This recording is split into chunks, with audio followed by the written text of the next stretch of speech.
নমস্কার বন্ধুরা, প্রথমা কিচেনে তোমাদের সবাইকে স্বাগত। আর আমার আজকের রেসিপি চিকেন টিক্কা। তো চিকেন টিক্কা করার জন্য এখানে 400 গ্রামের চিকেন আছে, বনলেস চিকেন।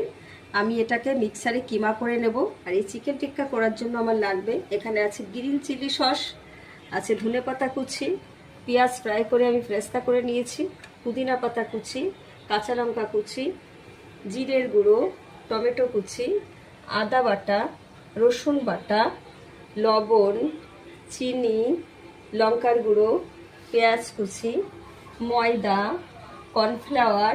আর এই চিকেন টিক্কা আমি সাদা তেলে করব। আমি চিকেনটাকে মিক্সারে কিমা করে নিয়েছি।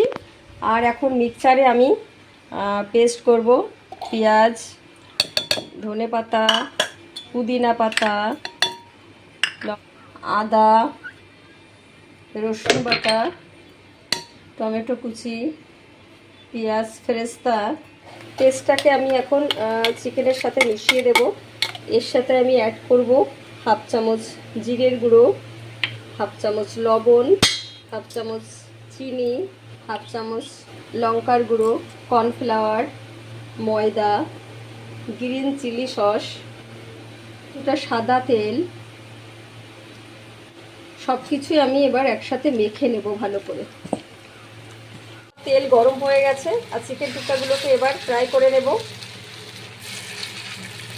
গ্যাসের ফ্লেমটাকে লো করে দিতে হবে, বেশ কিছুটা সময় লাগে, না হলে কিন্তু ভেতরে নরম থাকবে। দিয়ে বেশ কিছুটা সময় ধরে ফ্রাই করে নিতে হবে। 5 মিনিট হয়ে গেছে আর এবার এগুলোকে আমি উল্টে দেব।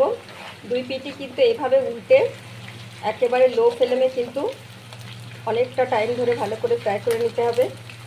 তো আমার চিকেন টিক্কা ভাজা কমপ্লিট। প্রত্যেকটা স্টেপ কিন্তু ভালো করে দেখো আর অবশ্যই বাড়িতে ট্রাই করো। ভালো লাগলে লাইক কমেন্টস করো আর আমার চ্যানেলটিকে সাবস্ক্রাইব করো। আর আমার সমস্ত ভিডিওর আপডেট আগে পাওয়ার জন্য পাশে থাকা বেল আইকনটি প্রেস করবেন অবশ্যই। আর গরমে সবাই খুব ভালো থাকবেন, সুস্থ থাকবেন।